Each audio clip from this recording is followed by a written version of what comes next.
Thank you, Mr. Chair. You know, what I find in these conversations, and we've had these debates over transgender Americans repeatedly in this committee. And inevitably, it comes back to somebody on the other side of the aisle hurling invectives at us, saying that this is left-wing ideology. And I just want to bring us back to a hearing that we had on transgender Americans in this committee, in which sitting at the table there was a woman who identified as a conservative Republican Christian. That's how she self-identified.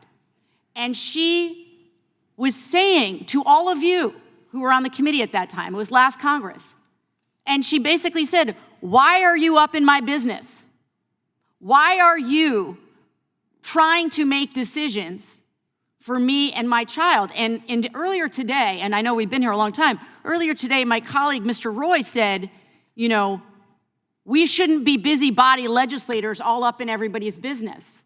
And he said, we already have too many damn laws. What are we doing here?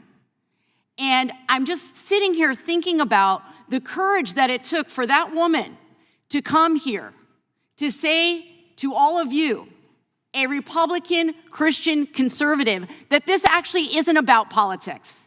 This isn't about party. This isn't about left-wing ideology. This is about her job as a parent, making sure she's getting the health care that her kid needs and deserves. And she was completely and totally open with us about the kind of despair that her child was in, the kind of anxiety and depression her child was racked with.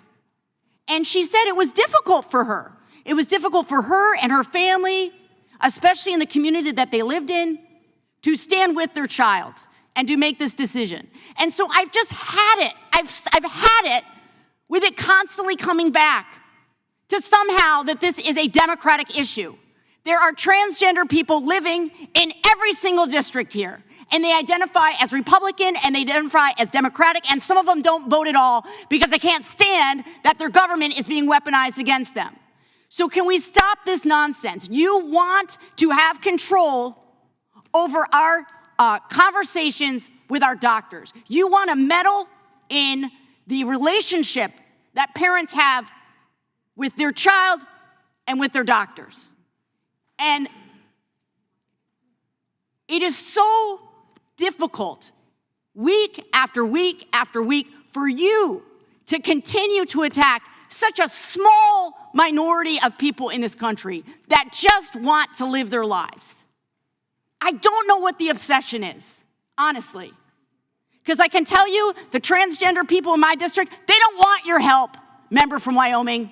They don't want your help. And their parents sure as hell do not want your help. They want to be able to make decisions in conjunction with their children's doctors. And I just find it so outrageous and insulting that you come here and you claim that this is about a partisan issue. It's not. It's about any child being able to get the health care that their parent deems is necessary to keep them alive.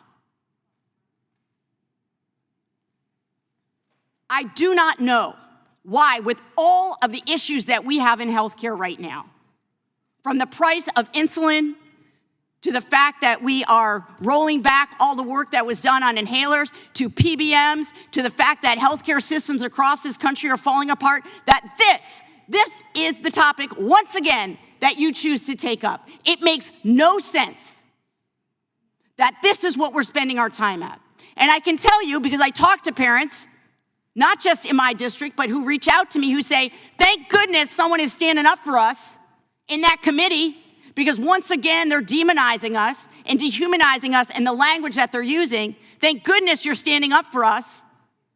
They can't stand the fact that their own government is spending precious time in committee, once again, weaponizing government against them, and they just want to get the health care that they need and deserve.